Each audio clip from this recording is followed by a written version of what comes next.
Assalamu alaikum wa rahmatullah. Today we are going to discuss mood. Mood is one of the characteristics that's applied to the finite verb phrases. So how can mood be expressed in the sentence? Mood is expressed in English to a very minor extent by the subjunctive.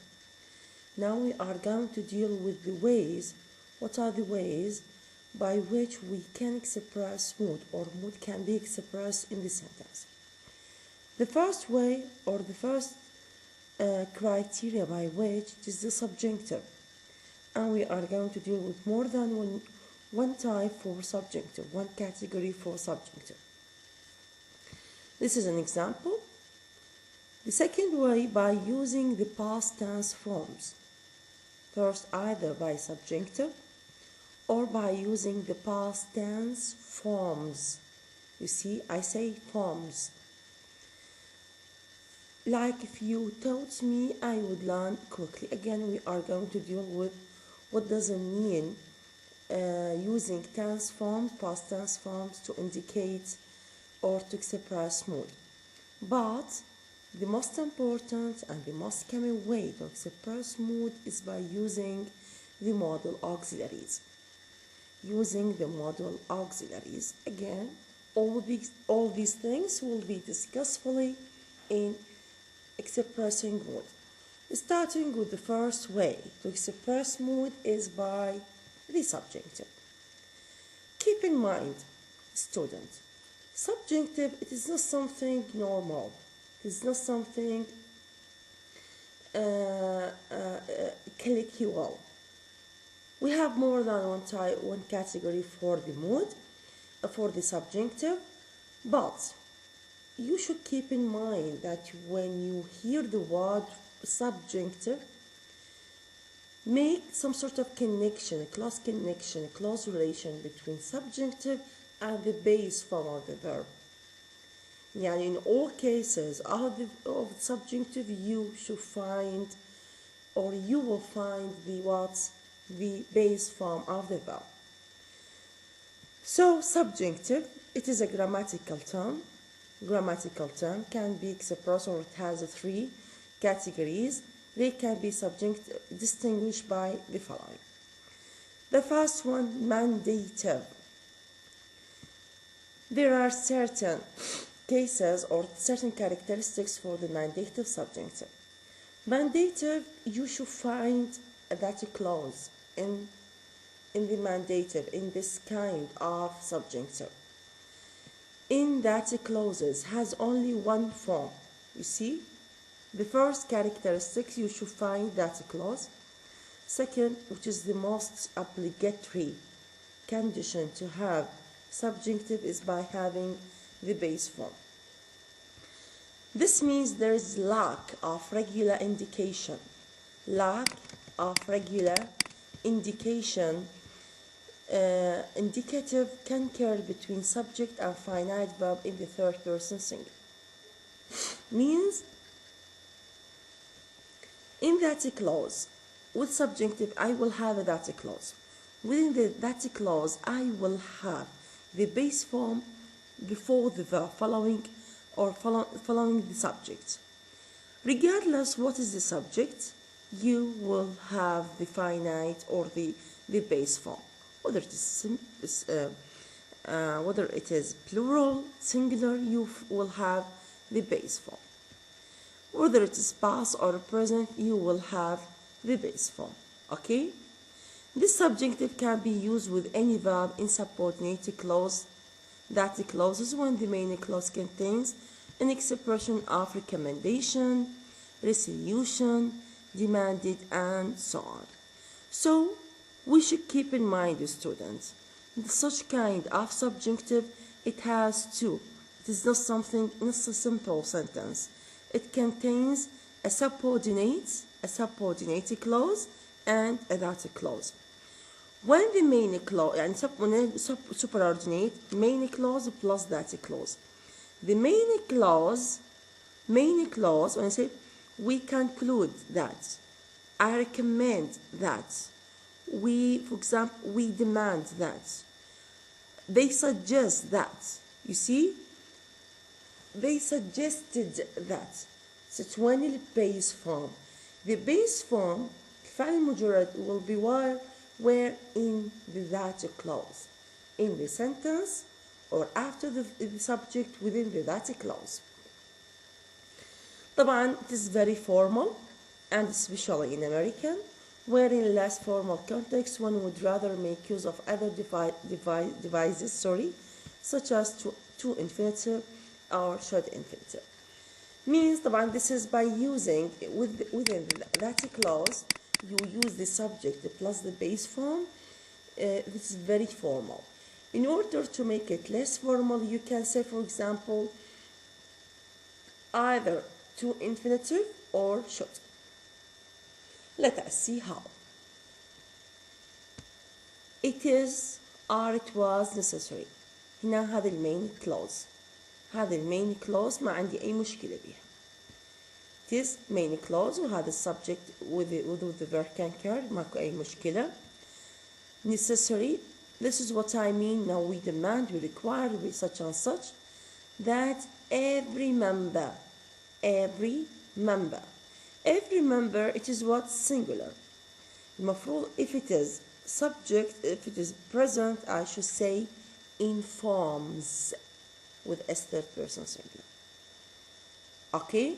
If it is a past, I should say every member informed the ed. But you see this inform, no S, no ed, no tense distinction. So this is what I mean by the base form. Should be found where in that clause. See himself of these rules. So this is very formal. In order to make it less formal, you have two ways.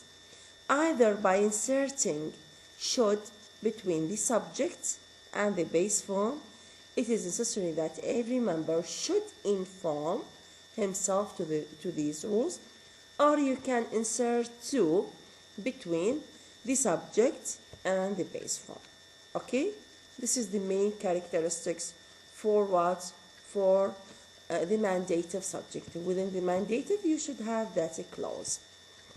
The second category, which is the formulaic subjunctive. From its name, formulaic means you have a formula. You know formula just like it's a fixed expression. Something found as it is. Formula, صيغة, as it is. Just like, again, keep in mind, since you are dealing with subjunctive, you should search about what? Search about the base form. Again, within the formula, you should have the base form. Consists of the base verb, but it is only used in clauses and in certain set expressions. Set expressions, fixed expressions, which have to be learned as a whole. Come what may, we will go ahead. Come what may. You see, this is not something, it seems to be, it is what, ungrammatical, something to be fragments. God save the queen. You see, المفروض saves the queen. But here it is what, نعرف long live the queen. Suffix it may to say, or suffix it to say that. See, suffix, it is the base form. Be that as it may. Be that. المفروض that should be what? Be. Have informed. You see, if you look at these sentences, you will find that they seem to be ungrammatical. They seem to me what? They are just non-sentences. That's why they are found as they are, should be learned as a whole. The third category, which is the were, subjunctive were. It is called hypothetical. It is something not real. Hypothetical in meaning and is used in conditional and concessive clauses and in subordinate clauses. Conditional with if, concessive with certain expression, and in subordinate clauses after the optative verbs like wish. It occurs as the first and the third person singular past of the verb be. What does this mean? Look, the first اللي هو I and the third he, she, it singular past of the verb be اللي هو was, matching the indicative was, which is the more coming in less formal style. You see, if I or if يعني المفروض I should be followed by was, I was. She, he, it should be she was, he was, it was. But actually with certain hypothetical meaning, they should be what? Followed by, say, had it conditional, had it concessive, had it optative, wish. If she were to do something like that. This is mean what? It is something hypothetical, something not real. Hypothetical in meaning means it is something not real. See, if she were to do something like that, if she was, المفروض هذه, it is very formal by the way. She were to do had a very formal style. It is something very hypothetical, more hypothetical. Make it less formal. تتبع the standard system saying what? She was to do something like that. But still the meaning is still hypothetical. He spoke to me as if I were deaf. But actually I am not deaf. I'm not deaf. But here to show that the meaning is hypothetical. The meaning is not real. As if I were, it is very formal. As if I was deaf, it is less formal, but still the meaning is not real. The second or the third case in which the meaning is hypothetical, it is what? I wish. It is optative verb wish. I wish I were dead. It is what? See, I wish I was dead. Both of them hypothetical, but using were with I, something formal in such context, and was, it is less formal. This is the first way to indicate or express mood. The first or the second way is by using the past tense, the past tense forms. You say forms. I use a form, past form, but actually they are not past time. Let us see. Just as was could replace were in as if I were rich, so in clause or unreal conditions involving all other verbs than be, it is the past tense that conveys the impossibility. Other modal or quasi-modal uses of the past are illustrated by I wondered if you would like a drink. I wondered if you would like a drink. If you remember the cases of if conditional, you will remember that wondered, the past form, a past simple, a plus would, should, could, plus the base form. What does it mean?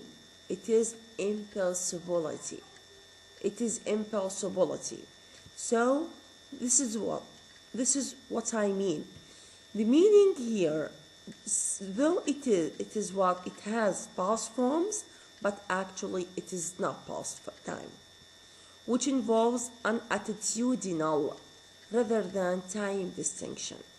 It is said from the past point of view, but it is not, doesn't indicate time. There is a great difference between I wondered if you would like a drink, I wonder if you would like a drink. See? And we were catching the 8 o'clock train, and it is what?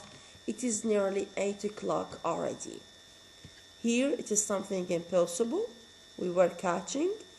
You see, the condition is still something impossible, which seems to depend on a cover subordinated clause such as we agree that, in which the past tense is a purely temporal.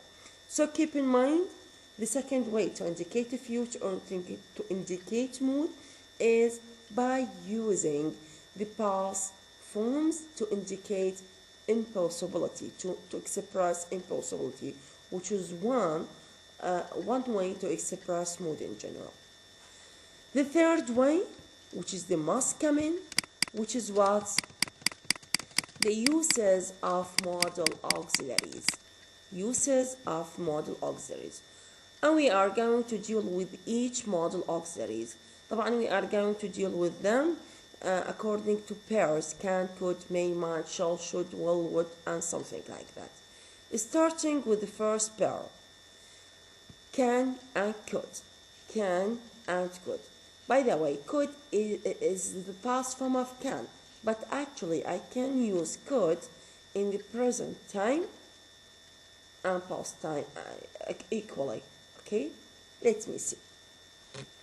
Ability. The first use of can, which is ability, means ability, be able to, be capable of, know how to.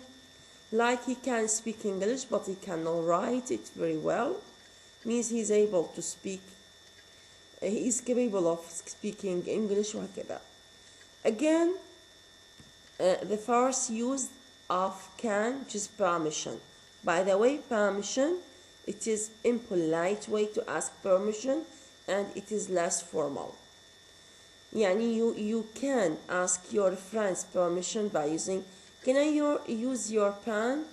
But if you want to ask someone else which is higher than you in position, like your father, your mother, your teacher, you cannot use can to ask permission.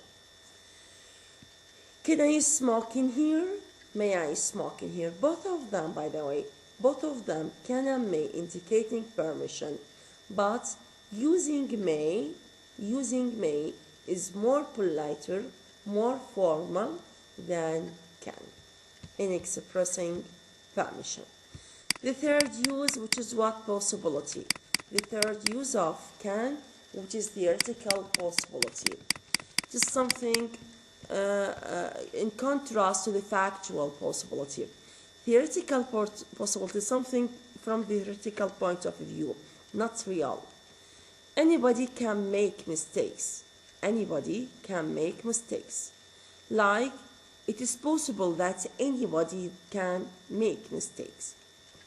The road can be blocked. It is possible to block the road, but actually from the factual point of view, it is not. I cannot use can.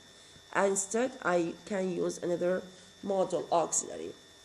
But I can use what? Can to express theoretical possibility. The second modal auxiliary, which is could. What are the uses? So what are the uses of can? It is what?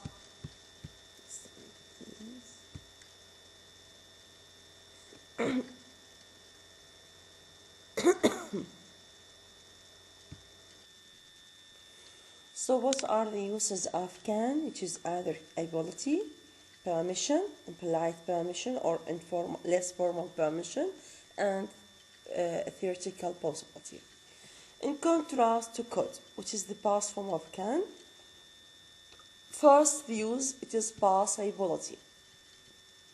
Past ability. I never could play the banjo.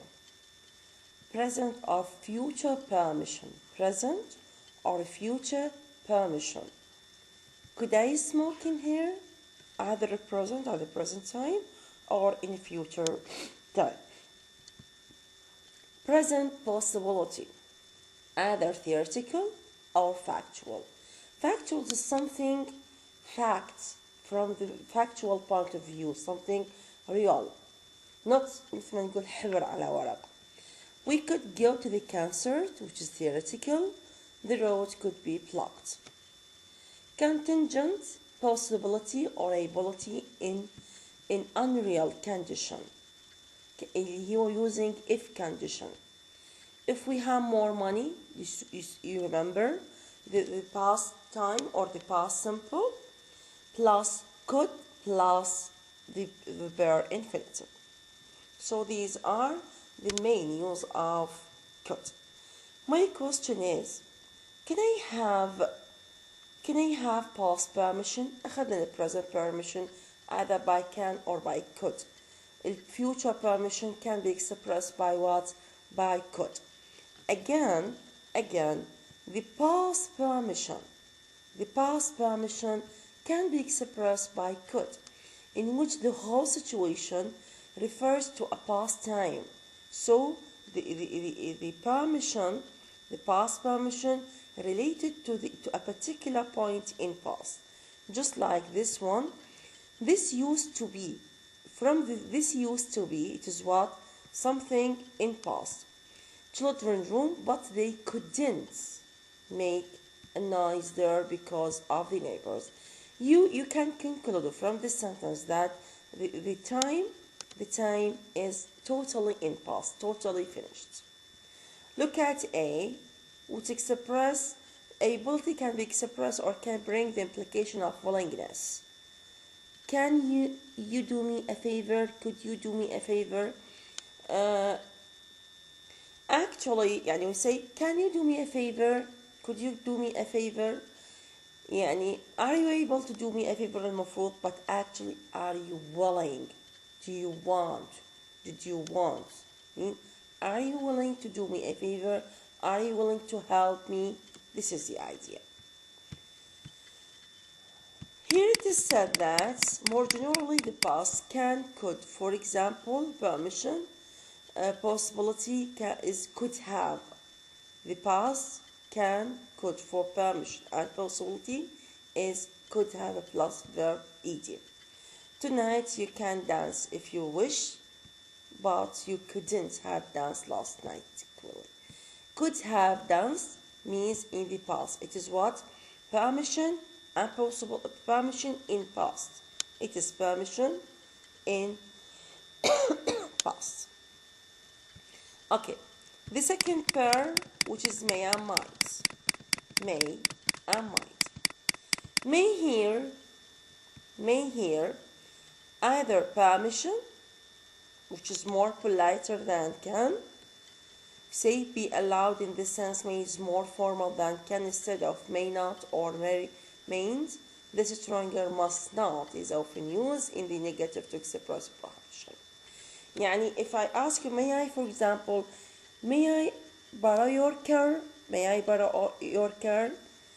But if you want to prohibit me, to prevent me from borrowing your car, saying what? You mustn't borrow my car. Here, had a permission, you may borrow my car if you like, but if I want to prohibit you, if I want to prevent you, say what? You mustn't borrow my car. You are not allowed to borrow my car. طبعا هاي may not something rare. Possibility اللي هو kind of possibility is factual. The road may be blocked means it is factual. Again, I have what? Might either permission, which is rare, though it is polite, but it is rare. Possibility, theoretical, or factual.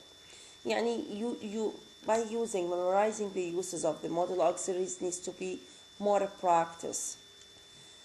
Look at the note here. May and might are among the model auxiliaries which involve differences of meaning in passive from declarative to interrogative or negative. Leave this note. But look at B. There is a rare use of may as a causative subjunctive. Causative subjunctive means not auxiliaries, but actually they express wish. May he never set foot in his house again. Here طبعا احنا by the way نستخدم may. You may all be good, for example يعني what to express wish to have something in positive sentences, normally in positive sentences. يعني using may as a causative modal auxiliary to express wish, normally in positive sentences. May he never set foot in this house again. يعني you can make sense or you can search about the meaning of this sentence. We are going to stop at this point, students, and we are going to complete next week by God's will. Yes, thank you, students.